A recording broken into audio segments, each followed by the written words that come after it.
Assalamualaikum semuanya, jumpa lagi di video aku. Masih dalam suasana lebaran. Ini aku mau buat menu ketiga di hari lebaran, di momen lebaran ini, yaitu kaldu. Nah, itu kaldu itu terbuat dari kacang hijau.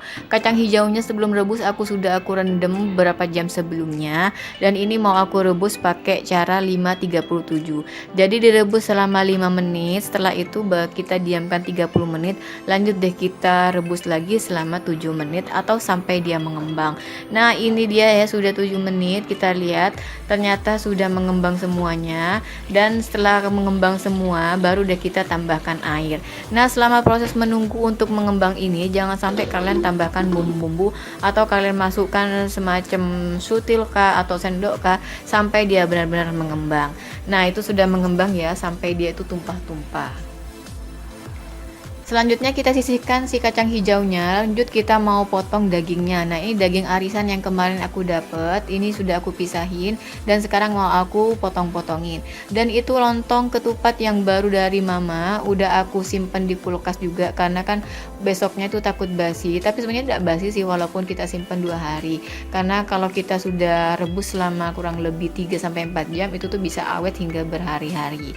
Tapi untuk menjaga suhu ya udah aku simpen aja di kulkas. Nah, kita potong daging sapinya ini secara horizontal dan juga dadu-dadu. Intinya dadu-dadu aja deh. Bentuknya dadu-dadu semuanya kita lakuin sampai selesai.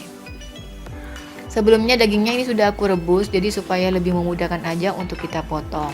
Nah, setelah selesai ini aku mau nambahin tahu karena ini dagingnya itu stoknya juga sedikit, sedangkan yang mau makan di rumah aku tuh juga banyak, ada anak-anak yang memang anak-anak itu suka banget sama lauk, jadi aku tambahkan tahu. Nah, tahu ini itu adalah tahu isian untuk bakso, cuman karena kita nyari tepung ganjinya itu gak ada selama beberapa hari, ya udah deh tahu yang kita simpan di kulkas ini akhirnya aku jadikan lauk untuk kaldu daging ini. Ya udah mau diapain lagi ya. Kita potong agak memanjang supaya bisa memisahkan. Nah, untuk bumbunya sendiri itu cuma bawang putih sama merica. Nah, untuk mericanya aku pakai merica yang sudah dihaluskan, dan ini bawang putihnya aku tinggal blender aja semuanya, lalu kemudian kita tumis deh. Untuk numisnya kita pakai minyak secukupnya saja, lalu masukkan bawang putih, kita tumis sampai airnya itu sedikit agak set dan juga harum. Kalau sudah harum baru deh tambahkan si merica bubuknya dan juga biji pala. Nah, biji pala ini optional ya. Kalau kalian nggak punya biji pala pun nggak masalah. Yang penting biji pala ini hanya menambah aroma estetik aja dari si sayur kaldunya ini. Nah, ini dia biji palanya, kita gunakan secukupnya aja. Kita masukkan lalu kita masak lagi, tumis hingga benar-benar harum dan warnanya sedikit agak berubah. Jangan lupa kalau sudah harum dan sedikit berubah kita tambahkan air cucian dari si blendernya. Eman-eman tuh ya, masih ada bumbu bawang putihnya. Kalau sudah selesai kita taruh dan kita sisihkan. Lanjut kembali ke kuah kaldunya atau ke sayur kaldunya. Nah, ini tandanya kacang hijau sudah merekah atau sudah mekar itu ya, di bagian pinggir-pinggir itu banyak banget kulit-kulit kacang hijaunya ya. Dan ketika kita angkat itu semuanya sudah kayak pecah gitu, kayak pecah kena tumbuk gitu ya. Padahal ini tuh cuma kita tinggal untuk rebus aja. Nah, setelah semuanya selesai baru deh kita cemplungin ke kuahnya, itu si lauknya, lauk dagingnya sama tahunya kita masukkan sekalian sama air rebusannya yang tadi. Setelah itu menunggu sambil dia itu mendidih, kita siapkan tepung beras sebagai pengentalnya aja. Nah, untuk tepung berasnya ini digunakan secukupnya aja ya. Di sini aku pakai 5 sendok makan, ditambahkan air sehingga secukupnya sampai sampai semuanya halus gitu.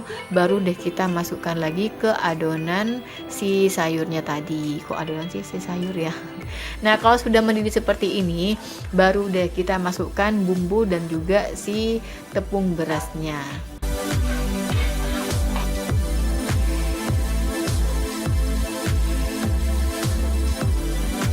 Nah, kalau kayak gini tuh sudah aromanya enak banget ya. Sudah bener-bener mantep dah. Dan untuk kekentalan kuahnya sendiri kalian bisa disesuaikan dengan keinginan masing-masing. Kalau aku sendiri suka tuh ya kalau kuah kaldu ini yang agak sedikit kental gitu ya, tapi gak kental banget tapi gak keenceran gitu loh. Jadi ini tuh pas banget kekentalannya. Nah, sudah kelihatan dong ya kalau sudah agak kental. Nah, ini mericanya aku lupa ngasihnya, jadi aku kasih aja di bagian akhir. Nah, enaknya kalau punya merica halus itu ya gitu ya, bisa ditaburkan di mana aja. Kalau untuk kuah kaldunya sendiri itu memang khas sedikit agak bau merica gitu, jadi mericanya sedikit agak dibanyakin. Jangan lupa tambahkan garam sama gula. Nah, untuk bumbunya sendiri memang garam sama gula itu sudah cukup, tapi bagi kalian yang pengen lebih silahkan tambahkan micin ataupun roiko. Tapi kalau aku sendiri, aku kalau buat apa-apa itu memang sedikit ya, sedikit banget menggunakan roiko, cuman di beberapa menu aja yang pakai. Tapi kalau ini tuh sudah pakai garam sama gula tuh sudah enak banget. Gulanya sedikit agak banyakin ya. Dan kalau sudah selesai semuanya baru deh kita tambahkan bawang-bawangan. Berhubung bawang putih dan juga sudah bawang merah juga habis, jadi aku cuma punya bawang daun goreng aja. Ya udah gak apa-apa. Yang penting itu aromanya sudah beda kalau sudah masuk si bawang-bawangan. Berhubung di sini aku masih puasa, ngegantiin puasa Ramadan yang sudah habis itu ya, karena aku mens, jadi aku minta anak aku untuk nyobain. Ternyata kata anak tuh itu enak banget. Ya udah kita langsung potong ketupatnya karena di sini yang makan itu cuma Abang Haki sama Abang Sodik. Adik Via sudah tidur, jadi ya udah aku sajikan untuk mereka aja. Nah gini ya, ini tuh potongan ala aku kayak gini, jadi cuma tinggal dibelah aja tuh kulitnya, lalu kita potong belah dua, lalu udah dipotong sesuai selera, dan lalu kita siram pakai kuahnya. Ini tuh bener-bener mantep. Ini tuh olahan Madura yang menurut aku gak ada bosen-bosennya selain soto ayam. Soto ayam, kaldu, bakso itu tuh bener-bener banget. Jadi spesial Ramadan ini aku tuh buat menu-menu yang memang bener-bener disukai sama keluarga aku ya, termasuk mie ayam juga. Nah ini dia spesial lebaran ketupat olahan dari aku, yaitu kaldu, daging, dan tahu. Jangan lupa taburkan bawang daun dan juga bawang gorengnya. Tambahkan kecap dan juga jeruk nipis ya, itu jeruk nipisnya lupa untuk kita kasih gitu. Dan siap sudah kita sajikan. Ini tuh bener-bener mantap, pakai banget lah ya. Ini olahan aku di edisi Lebaran Ketupat tahun 2022.